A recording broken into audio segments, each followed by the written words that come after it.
não porque eu seja assim uma pessoa, né, que sou da mídia e tal, né, mas é um recurso, né, que se está utilizando, né.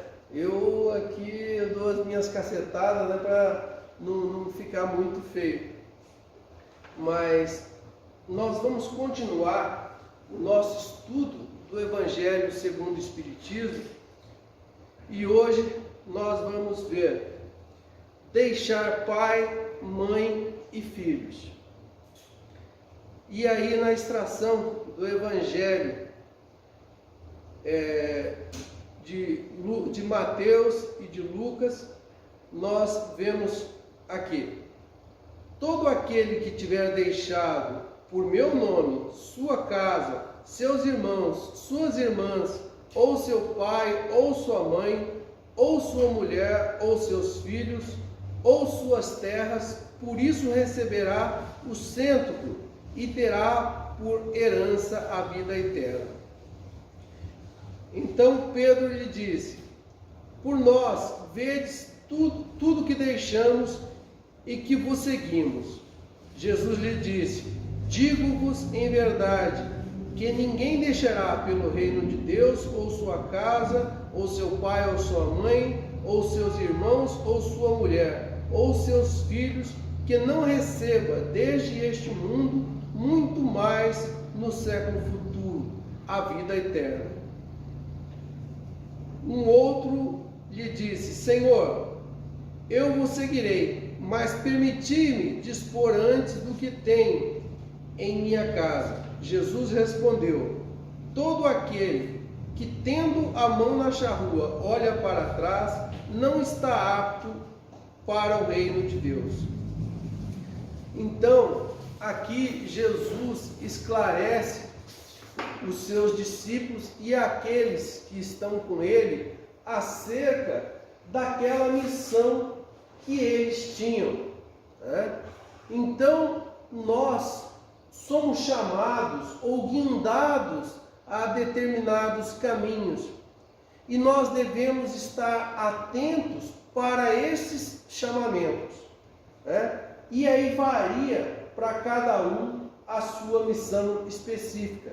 Nesse caso de Jesus, nós sabemos que a vinda de Jesus à Terra já estava programada. E com eles haviam aqueles que o acompanhariam, aqueles que auxiliariam. É claro que uma missão de tamanha monta envolvia muitos espíritos, e muitos que frágeis não seguiram adiante com Jesus, né? Sentiram determinados apegos, entre eles estes que a gente diz, né? Meu pai, a minha mãe, a minha família, a minha esposa, né? O meu filho, a minha escola, a minha casa, os meus bens, né? E realmente essas são coisas que nos prendem, porque a vida física, né? Nós temos que conquistar todos esses entes e nós temos responsabilidades para com eles.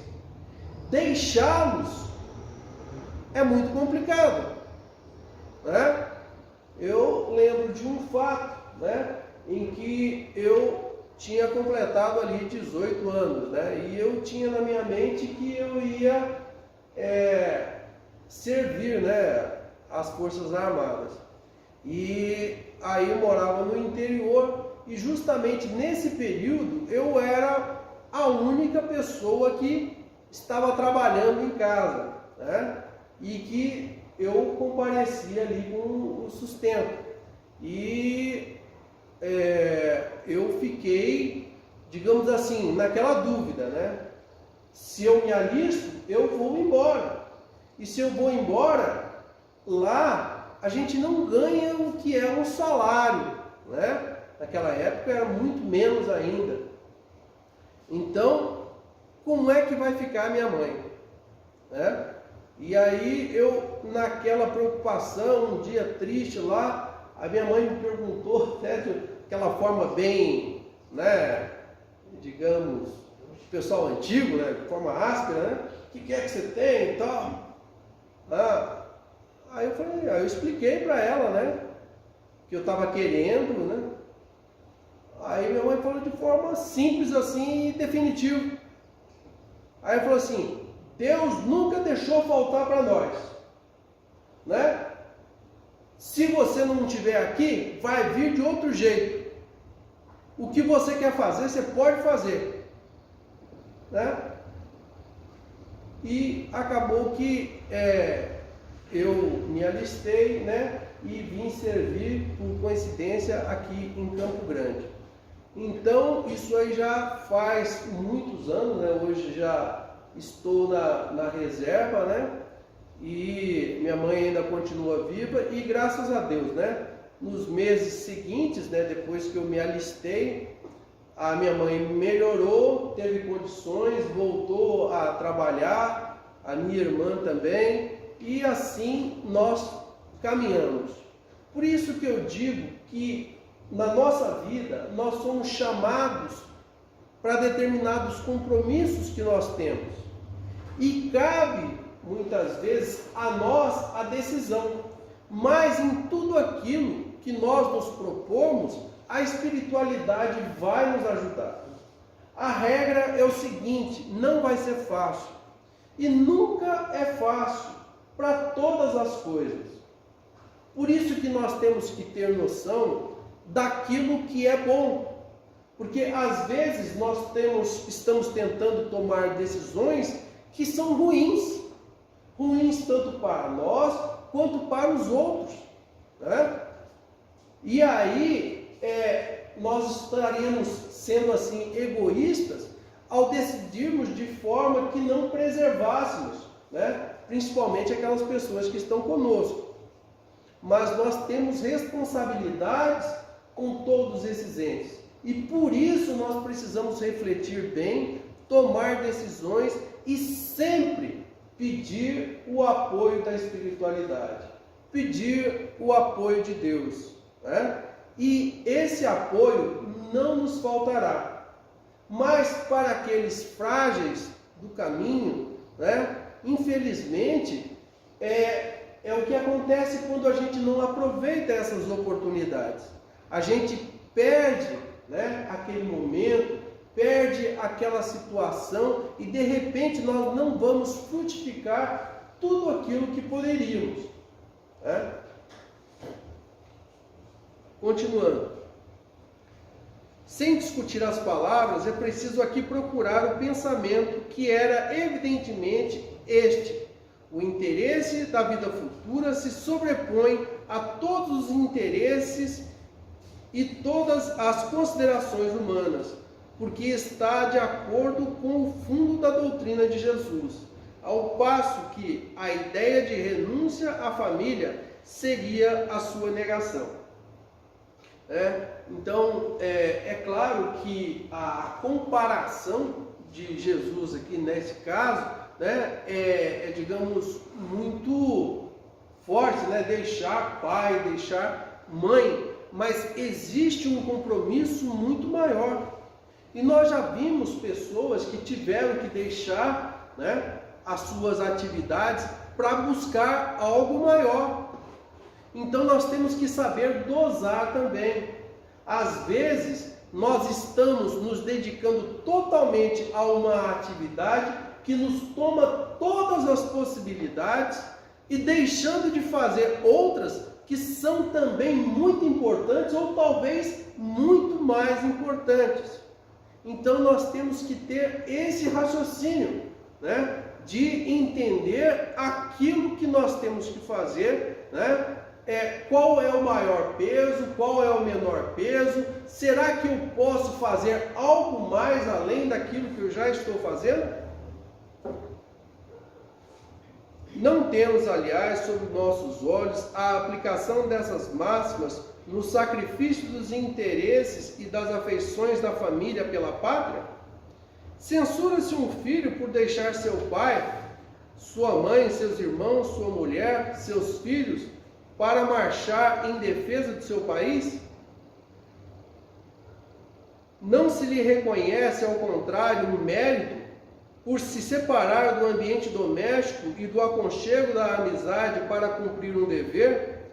Há, pois, deveres que se sobrepõem a outros deveres. A lei não torna uma obrigação a filha deixar seus pais para seguir seu esposo? O mundo está repleto de casos em que as separações e as mais penosas são necessárias, mas as afeições não são quebradas por isso. A distância não diminui nem o respeito, nem a solicitude que se deve aos pais, nem a ternura pelos filhos. Vê-se, pois, que, mesmo tomadas ao pé da letra, salvo o eterno odiar, isso aí de uma passagem anterior, essas palavras não seriam a negação do mandamento que prescreve honrar pai e mãe, nem do sentimento de ternura paternal, e com mais forte razão, se tomadas quanto ao espírito. Elas tinham por finalidade mostrar por uma hipérbole quanto era imperioso o dever de se ocupar com a vida futura. Deveriam, aliás, ser menos chocantes num povo e numa época em que, consequências dos costumes, os laços de família tinham menos força do que numa civilização moral mais avançada. Esses laços mais fracos dos povos primitivos se fortificam com o desenvolvimento da sensibilidade do senso moral. A própria separação é necessária ao progresso. Ocorre nas famílias como nas raças. Elas se abastardam se não há cruzamento, se não se enxertam umas nas outras. É uma lei natural, tanto no interesse do progresso moral quanto no progresso físico. Então, é da própria natureza. Nós vemos que a natureza nos mostra todos os dias que há a necessidade do caos. Esse caos controlado, certo? Mas há a necessidade. Como, por exemplo, uma chuva.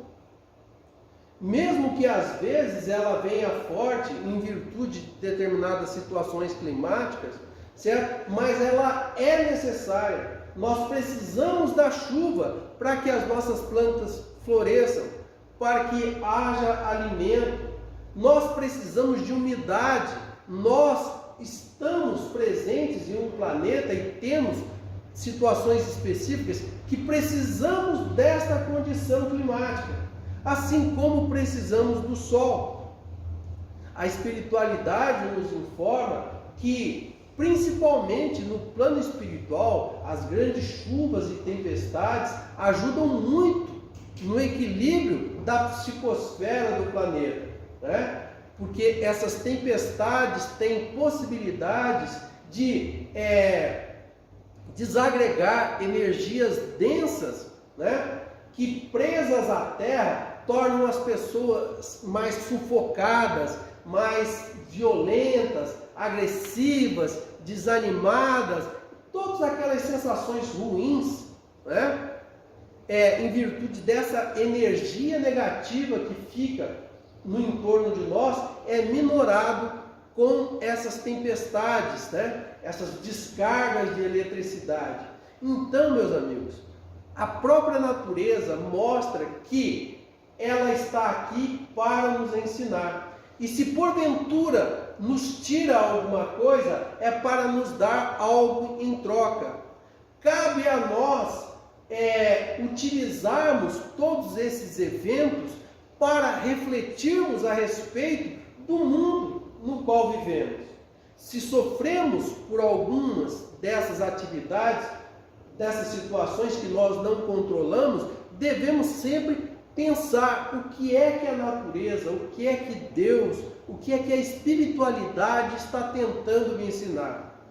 Todos os problemas que nós temos têm o condão de reavivar em nós o espírito imortal que todos nós somos.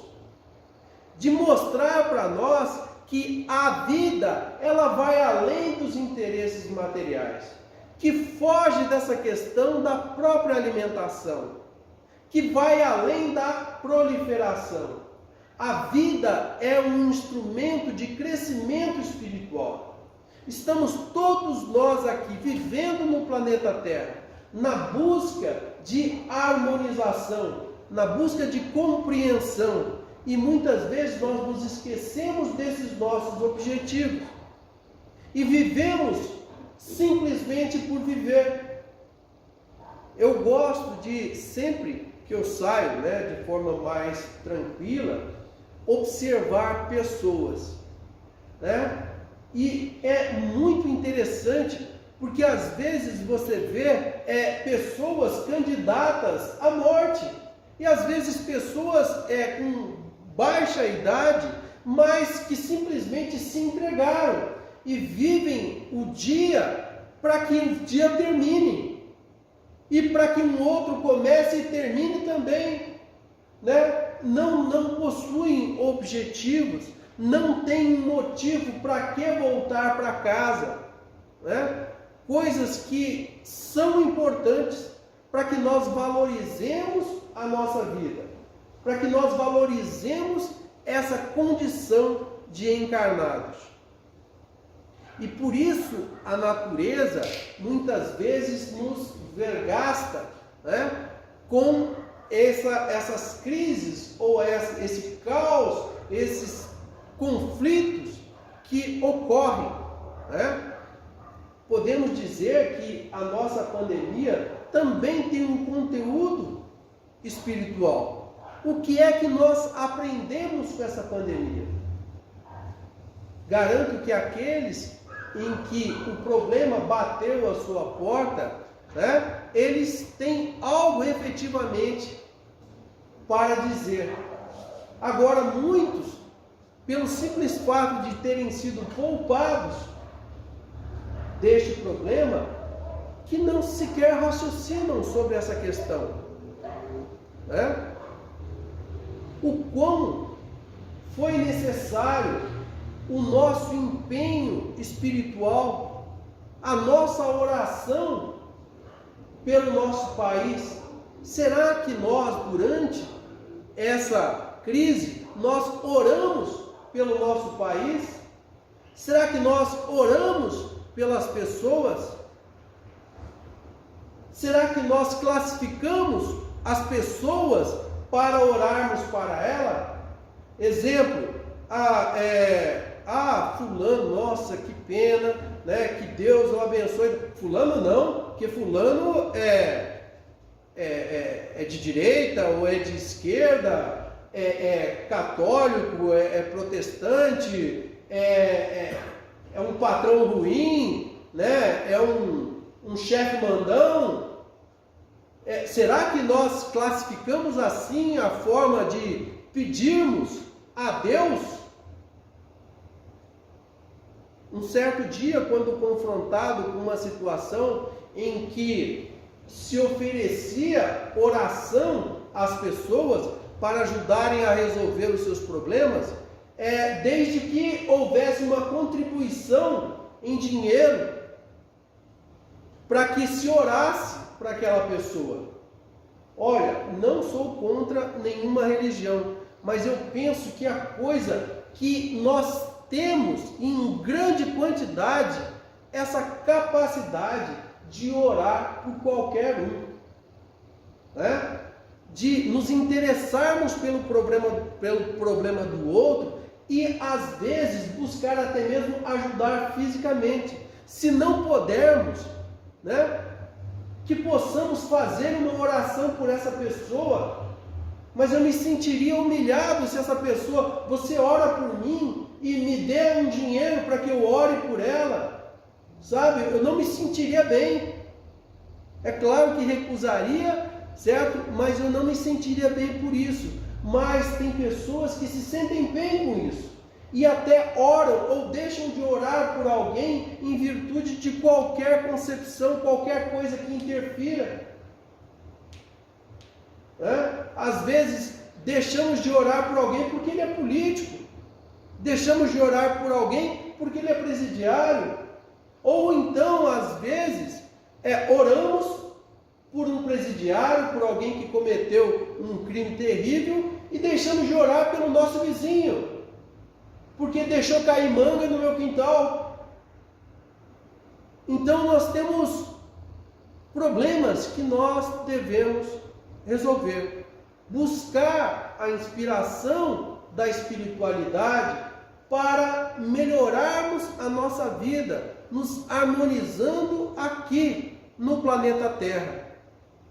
A nossa casa espírita nos oferece esse espaço, esse momento em que nós aqui somos acolhidos pelos espíritos amigos, não só aqueles que estão envolvidos com a nossa encarnação, mas também os espíritos que estão sediados nessa casa, que utilizam essa casa como base para suas atividades, e eles permanecem aqui.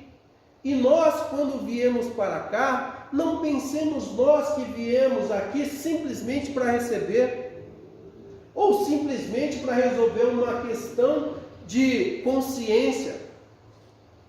Nós estamos aqui como trabalhadores efetivos, porque a partir do momento que estamos aqui, pensando naquilo que está sendo dito, ou desenvolvendo os estudos que aqui são realizados, nós estamos produzindo um campo energético bom.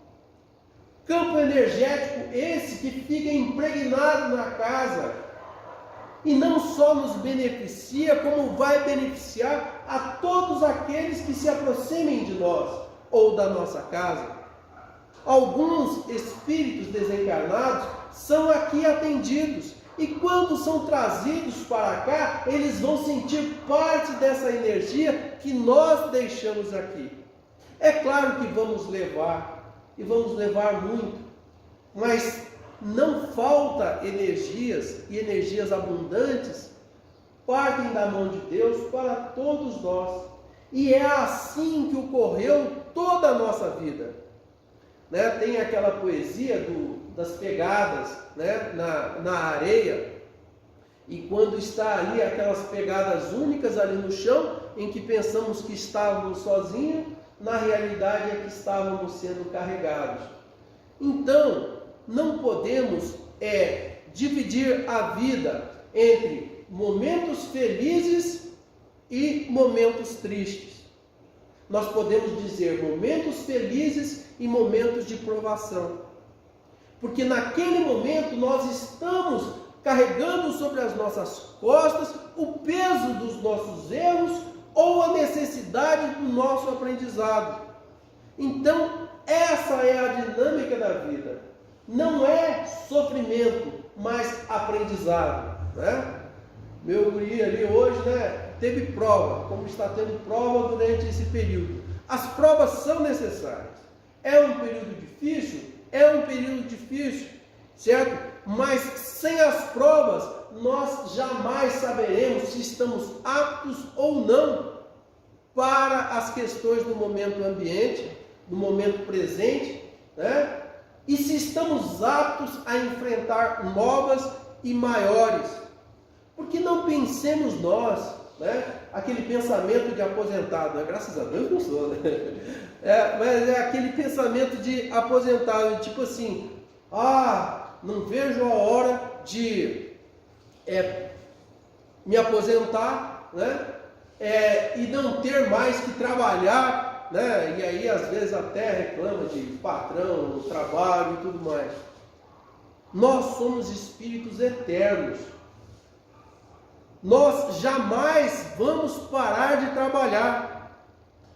E se nós paramos de trabalhar, nós começamos a morrer fisicamente.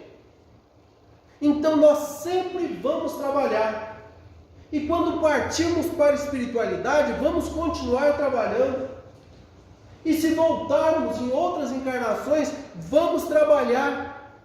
O trabalho, ao contrário, da sua origem, do nome, que era um instrumento de tortura, o trabalho na realidade nos mantém atentos, ativos, envolvidos com todas as atividades. Então nós vamos trabalhar, nós precisamos trabalhar, aonde quer que nós estejamos, nós temos que estar trabalhando. Muitas vezes não pegamos aquele pesado, que pegávamos antes, não fazemos do jeito que fazíamos antes, quando tínhamos forças ou éramos muito novos, tínhamos oportunidade. Mas nós vamos trabalhar de outra forma, sempre buscando sermos construtivos, produtivos, harmonizantes aonde nós estivermos. E para isso, a espiritualidade estará sempre a nos auxiliar. Essas coisas não são examinadas aqui, senão do ponto de vista terrestre. O Espiritismo nos faz vê-la de mais alto, em nos mostrando que os verdadeiros laços de afeição são os do espírito e não os do corpo. E esses laços não se rompem nem pela separação, nem mesmo pela morte do corpo, que eles se fortalecem na vida espiritual pela depuração do espírito. Verdade consoladora que dá uma grande força para suportar as vicissitudes da vida. Então, é isso. Nós somos chamados para trabalharmos, E muitas vezes nós teremos que encontrar adversidades ou mesmo nos separarmos das pessoas que amamos por necessidade. Agora, como ele nos diz aqui, que aquelas pessoas que são unidas pelo amor jamais irão estar separadas. Agora, aquelas relações convencionais, infelizmente, a não ser que nós desenvolvamos um laço afetivo maior, elas se rompem. Então, assim, meus amigos, nós estamos aqui na nossa casa espírita, trabalhando, buscando o entendimento da doutrina, buscando nos harmonizar para que na vida comum sejamos mais úteis, mais harmônicos, mais amigos, mais irmãos. Que Jesus esteja conosco. Agora, eu estarei lá na Câmara de Passe, e aqueles que assim desejarem tomar um passe lá, eu vou estar lá, a gente vai aplicar o passe. Agora, aqueles que não desejarem, até porque, como a gente sempre fala, a espiritualidade já está aqui a nos atender nas nossas necessidades. Então, aqueles que não desejarem, o Bruno vai franquear ali para nós um copinho com água fluida para nós tomarmos. Mesmo aqueles que tomarem o passe ali, depois podem tomar o copinho com água fluidificada. Tudo isso para nos ajudar no equilíbrio das nossas forças. Certo? Então, vamos fazer a nossa oração de encerramento e aí nós teremos terminado a nossa atividade. Cristo Jesus, bondoso Mestre amigo, te agradecemos, Senhor, por tudo que nos concede, pela presente existência e todas as oportunidades que nela encontramos. Te agradecemos também, Senhor Jesus, pelas dificuldades, pelos problemas, pelas grandes provas que nos acercam. Rogamos, Senhor Jesus, tenhamos força, que a espiritualidade amiga esteja conosco, que os espíritos possam, assim, nos ajudar a superarmos os nossos problemas de forma equilibrada, a fim de que, volvendo ao plano espiritual, possamos nos glorificar com aquilo que foi realizado durante a nossa encarnação. Perdoa ainda, Senhor, os nossos erros, presentes, passados e futuros, para que nós possamos ter capacidade de melhorarmos, trabalhando cada vez mais pelo nosso crescimento. Obrigado, Senhor, que assim seja. Graças a Deus.